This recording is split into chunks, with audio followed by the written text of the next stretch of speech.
Faut-il que nos soi-disant élites politiques soient sourdes et aveugles pour cocoricoter bruyamment au sujet d'un pseudo-accord entre les organisations musulmanes du Centre français du culte musulman, le fameux CFCM, et l'État français?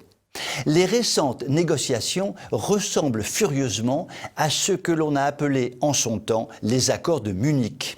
À Munich, un Hitler remonté comme un petit réveil roulait dans la farine les négociateurs français et anglais incapables de comprendre la réalité politique du moment, à savoir que le chancelier allemand, comme il l'avait dit et écrit à maintes reprises, n'attendait que le moment propice pour conquérir l'Europe.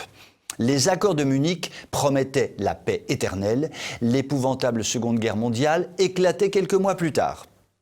Il en va de même pour une charte improbable aboutissant à la création d'un islam rêvé, cela pour quelques raisons très simples. Première raison, la Cour européenne des droits de l'homme, la CEDH, a reconnu à plusieurs reprises l'incompatibilité absolue entre l'islam et les valeurs démocratiques. Si c'est la CEDH qui le dit. Seconde raison, le sultan Erdogan a indiqué qu'il n'y avait pas d'islam modéré ou d'islam radical, mais qu'il n'y avait qu'un unique islam, point barre, fondé sur l'unique Coran, point barre. Troisième raison, aucune association musulmane intégrée au CFCM n'accepte la moindre critique du Coran, qui est la charte politico-religieuse appliquée à la lettre.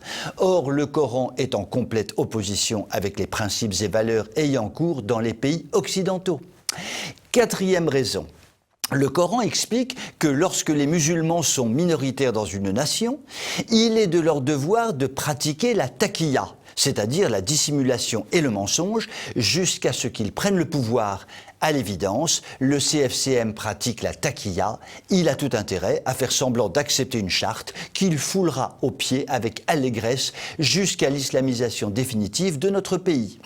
Cinquième raison, depuis 40 ans, les dirigeants musulmans européens expliquent régulièrement que la conquête de l'Europe par l'islam est leur objectif principal et que le premier pays à être soumis sera la France. Ce ne sont pas des complotistes qui le disent ou l'écrivent, mais les plus grandes notabilités musulmanes européennes. Il faut les croire puisqu'ils le disent. Sixième raison, plusieurs membres du CFCM refusent, à juste titre, une telle charte. Ils sont logiques avec eux-mêmes, puisque cette charte contredit le Coran et préfèrent, pour des raisons qui sont les leurs, ne pas pratiquer la taqiyya pour cette fois. J'arrête là cette énumération fastidieuse permettant d'arriver tout droit à une conclusion évidente. Tout accord entre le CFCM et l'État français pourra s'apparenter purement et simplement à la tragédie des accords de Munich de sinistre mémoire. Lorsqu'une telle charte aura été signée, Macronor, Covidor et son petit Darmanin pourront tambouriner furieusement sur leur petite poitrine poilue en disant « Nous sommes les meilleurs, des vrais Napoléons du XXIe siècle ». En fait, ils resteront dans l'histoire comme des Marie couche-toi-là, comme les Français de sinistre mémoire le furent à Munich. Sur cette triste constatation, je vous souhaite une bonne soirée et je vous dis à demain.